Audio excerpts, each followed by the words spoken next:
I think women have it all wrong when they say submission is some hard, miserable thing.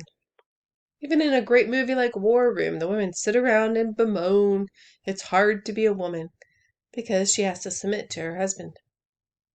This chapter, Numbers 30, is about vows. Particularly, it's about women making vows.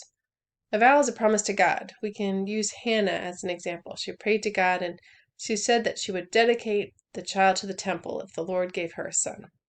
He did so, and so did she. Vows are a serious matter. You don't want to break a promise to God. But we see in this chapter how a daughter's father or a wife's husband can disallow the vow and break the promise, and the girl or woman will be free from it. This is a picture of responsibility and authority. You can't have the responsibility without the authority to carry out your responsibility. The father, the husband, he bears the weight of responsibility for the family. He must have the authority to carry it out. Women under authority are free to cast off the weight. We can pray, we can encourage, we can be a helper, but we're free from the weight of decision. We're free from the weight of authority and responsibility. Celebrate it, don't complain about it. Wives, your job is to love and respect your husband and to love God. What does that look like? For one, it means loving and trusting God.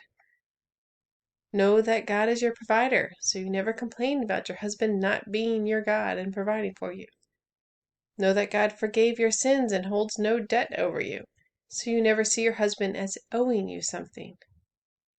Being upset or worried over a decision your husband is making has only to do with your not trusting God, your not knowing God well enough to know His love and care for you, your lack of prayer and trusting God to be God and be in control.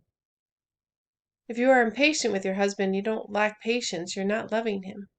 If you speak unkindly to your husband, you aren't frustrated, you're not loving him. God is love. If you have God, you can be full of love so that you don't need love from anywhere else, and you can give it without fail and without end. What a joyful lot in life, to be called to love fully and freely.